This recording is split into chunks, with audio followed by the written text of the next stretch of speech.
There's a sacred pause just after the moment of deepest darkness, a silence so total it steals the breath and breaks the logic of time. It's not yet light, but something crucial has shifted.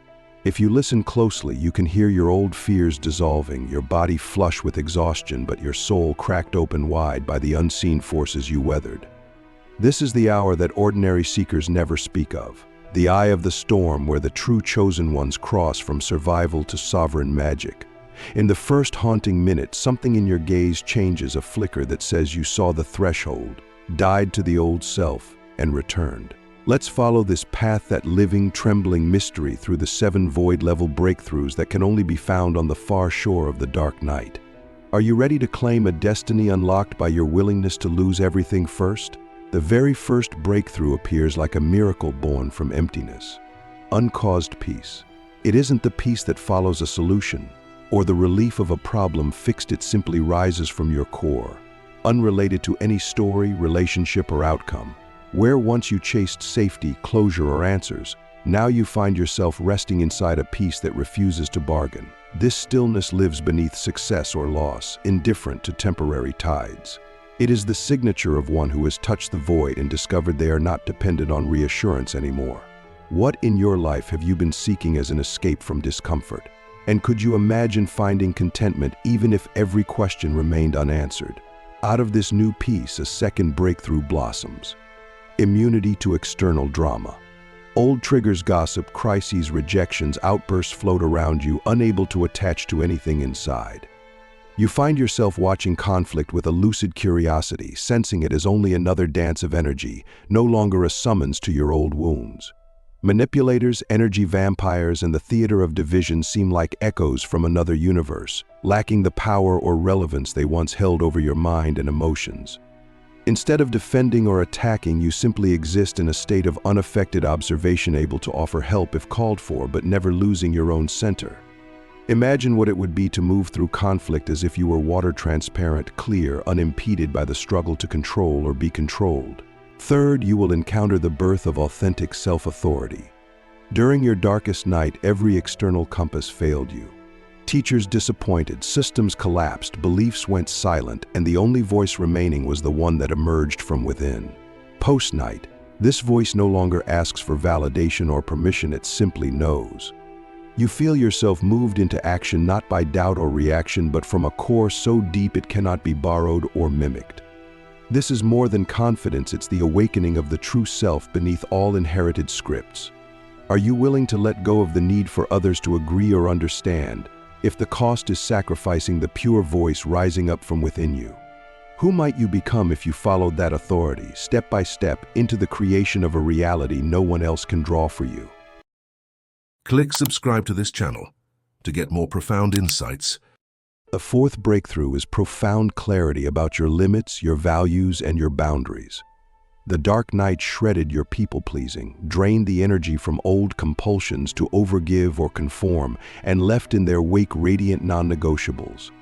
You can say no with zero drama and yes with total conviction, neither out of guilt nor hope for reward, but from the rooted place of wisdom hard-won through fire. Even more, you begin to sense the boundaries and wounds of others, and with this comes radical compassion, an ability to love, to hold space without being entangled or co-opted. What if the most spiritual thing you could offer the world is your refusal to blur the lines of your own soul just to make anyone else comfortable? What freedom would rise if you trusted that your no was as holy as your yes? Emerging from that clarity is the fifth breakthrough, spiritual discernment that feels as sharp as a blade and as gentle as a mother's embrace. You move past the naive trust of the early path, into a space where your intuition recognizes manipulation, distortion, or false prophecy before it can even enter your field. This is not paranoia, but grounded discernment, developed in the crucible of heartbreak and confusion. You recognize the difference between authentic struggle and unconscious sabotage. You sense the root of a problem rather than just reacting to symptoms. A wise guide learns to see the difference not just for themselves, but to reveal it softly to others, breaking cycles of projection and pain at their source. How would your world transform if you believed your intuition was gifted not only to steer your own life, but to quietly heal those who cross your path? Number 6 is the appearance of everyday miracles. Because you were broken open, the universe now pours through every crack. Synchronicity becomes ordinary, healing happens around you unintentionally, and events line up in ways the rational mind could never engineer. Your faith, no longer just a desperate prayer, becomes a magnetic field. People, resources, and opportunities appear at perfect moments, each one a subtle nod from the unseen realm. You realize you are not a survivor of darkness, but an ambassador of light that was incubated inside that darkness. Have you begun to notice the small or large miracles that never happened before your letting go? What might be possible if you trusted that this magic is your new natural state? Seventh and most breathtaking, you discover direct access to source, what the mystics call God, the Tao, the infinite. After the long night, prayers stop feeling one-sided. You sense guidance as a living presence within and around you, direct downloads that bypass tradition or dogma. Inspiration, creativity, and solutions arrive whole and unbidden. There is a holy irrelevance to external authority, for you become both the student and the oracle, your life vibrating in tune with something timeless. This does not make you all-knowing, but it roots you in the unspeakable certainty that the universe grows through you, not despite you. Could you bear to carry the responsibility of being your own channel, to live as a threshold between worlds, knowing your every thought and action ripple into the fabric of creation itself? After the revelation of direct source access, a different quality enters your life, a natural boldness and humility, where you realize you are both a vessel and an architect of the reality that unfolds around you. No longer trapped in the chase for validation, status, or even spiritual achievement, you begin to move differently in the world. Each action, whether public or invisible, feels like it's routed through a deeper intelligence. You notice how your entire nervous system has recalibrated. You respond to stress with curiosity, to setbacks with faith, and to success with gratitude rather than self-importance. In this state, worldly wins and losses are shadows on a cave wall compared to the ever-present light inside. Have you noticed yourself less reactive to drama and more available to the subtle movements of joy, even on the most ordinary days? Another sign that you've moved into this post-dark night phase is a spontaneous generosity. With the ego's grasp loosened by your passage through darkness, you find yourself wanting to share wisdom, resources, your time, not to fix others or be approved, but simply because your inner abundance spills over. Acts of kindness become effortless, with no tracking or need for acknowledgement. You begin to sense when someone is wrestling with despair or confusion, and it's as if you can lend your field as a temporary sanctuary for their healing, even without words. This generosity is not martyrdom, it is the active current of a void-trained soul, secure enough to overflow without fear of depletion. If you allowed yourself to give purely for the delight of it, where would your gifts naturally gravitate?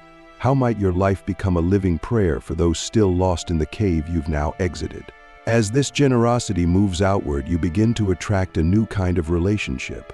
You become a magnet for other souls who have also crossed their own dark nights, and a subtle community forms, a tribe of the tested, the real, the raw.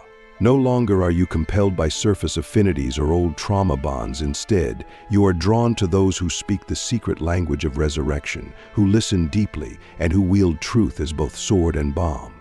These connections are rarely codependent. You recognize each other as equals in the mystery, capable of both holding and challenging each other into even greater wholeness. Ask yourself, what old relationships are gently falling away, and what strange new allies are gathering at the edge of your awareness, calling you into truer forms of companionship? One of the most astonishing breakthroughs is a serenity around mystery and unknowing. The drive to possess answers, justify your path, or convert others to your view melts into a love affair with the unknown. You become comfortable with the truth that not every riddle must be solved and that evolution is made possible by surrendering certainty. You begin to see life as a riddle designed for awe, not for mastery. Instead of shrinking from the unknown, you dance with it, welcoming surprises, even the inconvenient ones, as invitations into expanded awareness. If you release the need to understand or control, what new adventures could the mystery of life bring into your orbit? There is a subtle but powerful shift in how you relate to your own pain and shadow. After the dark night, suffering is no longer a punishment or a mark of failure. It becomes information, an initiation, a teacher without malice. When grief, anger, or fear arise, your first instinct is no longer to resist or hide, but to listen, question, and gently integrate. Even setbacks become sacred, messages from the deeper self about what needs renewal or release. This relationship with pain turns you into a fierce ally for others in suffering. You no longer pathologize discomfort, you meet it as if welcoming a wise guest, grateful for the message it brings. Are you willing to open to your pain not as a threat, but as one more voice in the chorus of your awakening? Having crossed the threshold of darkness, your creative powers take on a mythic dimension. No longer are your efforts strained, anxious, or laced with imposter feelings. Instead, there is a continuous, almost inexhaustible flow from the void, the very field in which all things are born and reclaimed. You might notice yourself manifesting projects, art, or change with less effort and more precision. What was once hard becomes effortless, and synchronicity seems to choreograph your moves in ways no linear plan could have designed. This is the gateway to true co-creation with the cosmos. What would happen if you trusted your creative urges as sacred, acting on inspiration the moment it touches you, no longer questioning if you are worthy or ready? Finally, the breakthrough that crowns this journey is continual becoming. Gone is the illusion of arrival, of being done, of finding a fixed spiritual level to defend. Instead, you are perpetually reborn, each moment a threshold, every challenge an invitation to even deeper union with the mystery. You realize that the void is not a place you visit once, but a generative field you live from, again and again in cycles of death and rebirth. It humbles you, yet also makes you fearless. When you accept the responsibility to live as a source, imperfect, unfinishable, radiant, you become the path for others. Will you become a living portal for hope, a testament that the dark night is not an ending, but the ongoing dawn of an undomesticated, infinite self? This is where the wow factor of your own existence quietly explodes. A life lived so attuned to source, so gifted in navigating mystery, so free from the shackles of the past, that your mere presence plants seeds of awakening in all who encounter you. The story isn't just about light after darkness, but the radical birth of a new human capable of rewriting reality. You rise not as a survivor, but as a bringer of worlds, and the greatest secret is this: the void was never your enemy, but your truest womb. So how will you choose to embody these breakthroughs now, and what marvels, what miracles might humanity unlock when more of us step through and refuse to quit at the edge of the night?